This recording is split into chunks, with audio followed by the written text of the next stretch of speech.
বিসমিল্লাহির রহমানির রহিম। আমি ডক্টর শফিউল্লাহ প্রধান, বাত ব্যথা paralysis rehab physio specialist consultant DPRC, associate professor IISS OX Bangladesh medical college. দর্শক, আজকে আমরা কথা বলবো সালেহা বেগম, আমাদের রাঙ্গামাটি জেলার রুগী। রাঙ্গামাটি রুগীদের একমাত্র ব্যথা বেদনা প্যারালাইসিসের চিকিৎসা কেন্দ্র হচ্ছে ডিপিআরসি। তো সবার আগে সবাইকে মাহে রমজানের শুভেচ্ছা। রমজান মাস চলছে, পবিত্র মাস। আসুন আমরা এই মাসে চেষ্টা করি আমাদের রবের ইবাদত বেশি বেশি করার জন্য, বেশি বেশি দান সদকা করার জন্য, এবং আমরা ট্রাই করব সারা বিশ্বে যেন মানুষ শান্তিতে বসবাস করতে পারে। যে যার অবস্থান থেকে আপনারা চেষ্টা করবেন। তো আমাদের যে রুগী আছেন উনি অনেকগুলো সমস্যা নিয়ে আসছে। এই যে দেখেন, আমি ডিফারেন্সিয়াল ডায়াগনোসিস লিখে দিয়েছি এখানে, এবং কিছু কোমরবিডিটিস উনি নিয়ে আসছিল। ওনার প্রেশার ছিল, এবং উনি একটু বয়স 65 ইয়ার্স ওল্ড। তো ওনার যে কমপ্লেইন সেটা আমি একটু বলি, তারপর রোগীর মুখে আমরা শুনবো ইনশাআল্লাহ। উনি আমার কাছে এসেছিল 17/2/2025, মানে 17 তারিখ ফেব্রুয়ারি মাসে। ওনার যে সমস্যা নিয়ে আসছিল সেটা হচ্ছে 2 হাঁটুতে ব্যথা, ডান হাঁটুতে বেশি সমস্যা, বাম হাঁটুতে কম। কোমরের ব্যথা এবং ব্যথা পায়ের দিকে যেত, এবং ওনার কাছে খারাপ লাগতো, জ্বর জ্বর ভাব, শরীর ক্লান্ত, দুর্বলতা। নাকি আর কোন সমস্যা ছিল আপনার? ঘাড় ব্যথাও ছিল, ঘাড় ব্যথাও ছিল। আর কি সমস্যা ছিল? আচ্ছা, আর আমি যেগুলো বলেছি ঠিক আছে? এখানে আসার পর আমার ডায়াবেটিস দেখা দিয়েছে আর কি। এখানে আসার পর ডায়াবেটিস পেয়েছি আমরা, মানে টেস্ট করে পেয়েছি। মানে ওনার এখানে আসার পর আমরা যখন ব্লাড টেস্ট করেছি আবার ডায়াবেটিস পেয়েছি। আর উনি এই সমস্যাগুলো আগের থেকে নিয়ে আসছে। তো আপনি এখানে মোট কতদিন? উনি 1 মাস। আপনার কি হয়? ওনার ছেলে আছে আমার পাশে, উনি 1 মাস ধরে এখানে আছেন। উনি চলে যাবেন রাঙ্গামাটিতে আগামীকাল। জি, আগামীকালকে চলে যাবে। ওনার জন্য দোয়া করবেন। এখন এই যে সমস্যা নিয়ে আসতেন, আপনার আগে কি সমস্যা ছিল? আমি তো বললাম, আপনার নিজের মুখে যদি একটু বলতেন তাহলে দর্শকদের। প্রায় মাস এখানে আসার পর আমি দেড় মাস আগে একটু হইতেছি না, মোটামুটি এখন একটু হইতেছি আলহামদুলিল্লাহ। তারপরে এখন একটু সামান্য সমস্যা আছে, এটা আশা করি শুনে যাবে। কি সমস্যা রয়ে গেছে? একটু ওই হাঁটুতে একটু সমস্যা আছে। আপনার আগের চেয়ে অনেক ভালো। আপনার তো ডান হাঁটুতে বেশি ব্যথা ছিল। যখন আসছিল তখন লাঠি নিয়ে আসছিল। যখন আসছিল লাঠি নিয়ে আসে, ভিডিওটা আমরা রাখতে পারি নাই। যাই হোক, রোগী আপনি কিছু বলবেন, বলেন আপনার মার ব্যাপারে। আমি আসলে আম্মা অসুস্থ, প্রায় আপনার 12 বছরের পুরানো রোগ এটা। আচ্ছা। তো আমি চিরঙে ডাক্তার দেখাইছিলাম, আমাকে নরমাল ট্রিটমেন্ট দেখাইছিল। আমি স্যাটিসফাইড হইনি। আমি বলছি যে আমি স্যারের কাছে নিয়ে যাব। আচ্ছা, ওই হিসেবেই চলে আসছি এখানে। আচ্ছা, আলহামদুলিল্লাহ আমার 1 মাস আম্মাকে ট্রিটমেন্ট দিয়ে দেখছি অনেক ইমপ্রুভমেন্ট হয়েছে। এখন তো আপনি হাঁটতে পারেন, লাঠি ছাড়া হাঁটতে পারেন। এটা একটা দেখান, যান হাঁটেন হাঁটেন হাঁটেন দেখি। আগে তো লাঠি লাগতো। আলহামদুলিল্লাহ। রাঙ্গামাটি তো পাহাড়ি এলাকা নাকি? পাহাড়, এই পাহাড়ের মধ্যে যদি উনি শহরে থাকে, বাট আসেন পাহাড়ের মধ্যে তো চলতে গেলে উঠতে হয়, আমাদের নিচে উপরে উঠতে হয়। রাঙ্গামাটি, খাগড়াছড়ি ওই জোন, পার্বত্য চট্টগ্রামের রুগীদের হাঁটু মানজা দুইটা শক্ত থাকতে হইব। তো যাই হোক, লাঠি এখন লাগে না। আপনারা কি এখন খুশি? বড় আশা করি আমছি এখানে। আচ্ছা, আমি অনেক দিন পর্যন্ত আমার ছেলে টাঙ্গা এই দেখা আনতে চাইছে, আমি আসিনি। বাজুটা মিলা মানে রাঙ্গামাটি ভালো লাগে। মা ভালো লাগে, ঘরে অনেক ঝামেলা আছে না। আচ্ছা আচ্ছা আচ্ছা, বের হইতে চায় না। হ্যাঁ, বের হইতে চায় না, কিন্তু আমার ছেলে আমার জোর করে নিয়ে আসছে।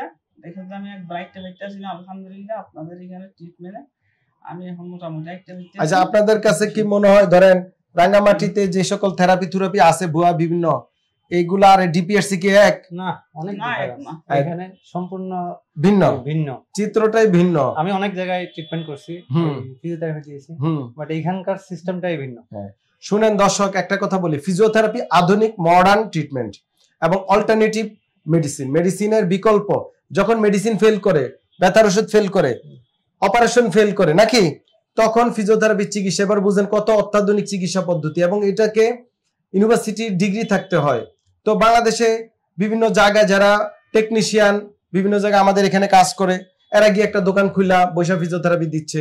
টেকনোলজিস্ট যারা এসএসসি পাস করা মেডিকেল টেকনোলজি ফিজিওথেরাপিতে, তারাও ফিজিওথেরাপিস্ট পরিচয় দিয়ে দোকান দিয়ে ফিজিওথেরাপি দিতেছে। বিভিন্ন আয়া বুয়া কোয়াক বিভিন্ন অন্য পেশার চিকিৎসকরাও ফিজিওথেরাপি চিকিৎসা দেওয়া শুরু করেছে, যেহেতু এটা অনেক ডিমান্ড এবং এই চিকিৎসা সারা বিশ্বে ব্যয়বহুল এবং একমাত্র চিকিৎসা অনেক ক্ষেত্রে। তো এটা অপচিকিৎসা হচ্ছে। তো অনেকের ধারণা ডিপিআরসি ফিজিওথেরাপি ট্রিটমেন্ট পুনর্বাসন আর সারা বাংলাদেশে এক না, নাকি? আমার রোগী নিজের মুখে বলছে এক কি না? আচ্ছা, আমি আরো 2-3 জায়গায় ফিজিওথেরাপি নিয়েছিলাম, বাট ওখানকার কষ্ট অনেক বেশি, আরো বেশি অনেক বেশি। এই যে আলহামদুলিল্লাহ রোগীর মুখে রোজার দিন সত্য কথা আসছে যে ভুয়া থেরাপি, ভুয়া চিকিৎসক, কোনো পড়ালেখা নাই, কিছু নাই, সে আরো বেশি খরচ নিচ্ছে। এবং এই অপচিকিৎসক থেকে আপনাদের বের হয়ে আসতে হবে। যেখানে যাবেন তাকে তার ডিগ্রি দেখবেন, পড়ালেখা কি করছে। একটা পড়ালেখাবিহীন লোকের কাছে আপনারা মেশিন দিয়ে হিট দেওয়াকে ফিজিওথেরাপি বলে না, উল্টাপাল্টা ব্যায়াম দেওয়াকে ফিজিওথেরাপি বলে না। বুঝতে পারছেন? বুঝতে হবে এটা একটা চিকিৎসা বিজ্ঞান। এখানে আগে রোগ নির্ণয় করতে হবে, নাকি? আপনার মার কি আগে রোগ নির্ণয় করছে কিনা আমরা? হ্যাঁ, দিস ইজ দ্য ইম্পর্টেন্ট। রোগ নির্ণয় জানে না, পড়ালেখা নাই, চিকিৎসক না, সে কি ফিজিওথেরাপি দিবে? সবাই ভালো থাকবেন, আমাদের জন্য দোয়া করবেন, রোগীর জন্য দোয়া করবেন। আল্লাহ পাক যেন ওনাকে আজীবন সুস্থ রাখে এবং উনি যেন ভালো থাকতে পারে। ভালো থাকাটাই হচ্ছে আমাদের জরুরি। পৃথিবীতে আমরা যদি সুস্থ থাকতে পারি সেটা ইম্পর্টেন্ট। স্যার বাংলাদেশে প্রচুর পরিমাণ আপনার অর্থোপেডিক্সের রোগী আছে, প্রচুর পরিমাণে, কিন্তু সবাই সোর্স জানে না যে কোথায় ট্রিটমেন্টটা করতে হবে, মানে সঠিক জায়গাটা জানে না। আমি আশা করবো খুব সুন্দর, খুব সুন্দর লাগে বা পর্দা করে চলে, এটা আমার কাছে বেশি ভালো লাগছে। জি, এই যে না, এটা অবশ্যই, এটা তো আমরা হচ্ছে মহিলা রোগীদের মেয়েরাই আমাদের এখানে ফিজিওথেরাপি যারা টেকনোলজিস্ট আছে, টেকনিশিয়ান আছে বা ফিজিওথেরাপিস্ট আছে, মেয়েদের রোগী মেয়েরাই দেখে, আবার পুরুষদের রোগী পুরুষরাই দেখে। আচ্ছা, হ্যাঁ, ভিতরে ঢুকে কাজ করতে পারে। এবং আমরা কিন্তু চেষ্টা করি যেন ধর্মীয় অনুভূতিতে কোনো আঘাত না লাগে, যে যার ধর্ম নিয়ে এখানে কাজ করতে পারে। এখানে পর্দা করে মেয়েরা কাজ করতে পারে, আমাদের নার্সরাও কিন্তু পর্দা করে কাজ করে, ঠিক না? ডাক্তাররা, যে যারা এমবিবিএস ডাক্তার আছে, ফিজিশিয়ান, তারাও আলহামদুলিল্লাহ ভালো লাগছে। জি, এটা হওয়া উচিত। আমার পাশের রোগী আসলে যে উনি আমার মতো, উনি আজকে আমি চলে যাইতে আসি, ওর খুব খারাপ দেখতে আছে। আচ্ছা, ইফতারের আগে দিদি মনোযোগ করছি, দোয়া দরুদ করছি, আলহামদুলিল্লাহ আলহামদুলিল্লাহ আলহামদুলিল্লাহ। এইটি হচ্ছে ভ্রাতৃত্ব, এই যে ভালোবাসা, এই যে সেবা, এই যে একজন একজনকে রেসপেক্ট, এটা না থাকলে তো রোগী বিদেশ যাবে, নাকি? এটাই আমাদের দেশের, এই কাজগুলো আমরা করব। আপনারা অপপ্রচার থেকে বিরত থাকবেন, দেশের চিকিৎসা ব্যবস্থাকে হেল্প করবেন, হিংসা বাদ দিবেন। একজন চিকিৎসক আরেকজন চিকিৎসকের প্রতি হিংসা বিদ্বেষ বাদ দিয়ে যে যার পেশা, যে ফিজিওথেরাপি চিকিৎসক ফিজিওথেরাপি দিবে, যিনি সার্জন তিনি সার্জারি করবে, যিনি ফিজিশিয়ান তিনি ফিজিশিয়ান, যিনি কার্ডিওলজিস্ট তিনি কার্ডিওলজিস্ট, যিনি হোমিওপ্যাথি চিকিৎসক হোমিওপ্যাথি চিকিৎসক, যিনি আয়ুর্বেদিক চিকিৎসক আয়ুর্বেদিক চিকিৎসক। প্রত্যেকটা ডেসক্রিপশন পেশা আলাদাভাবে চিকিৎসা করে একজন পেশার প্রতি সম্মান দেখায়। এবং আল্লাহ পাক সবাইকে বুঝজ্ঞান দান করুক, ইহকাল পরকালে নাজাত দেখ। আসসালামু আলাইকুম ওয়া রাহমাতুল্লাহি ওয়া বারাকাতুহু।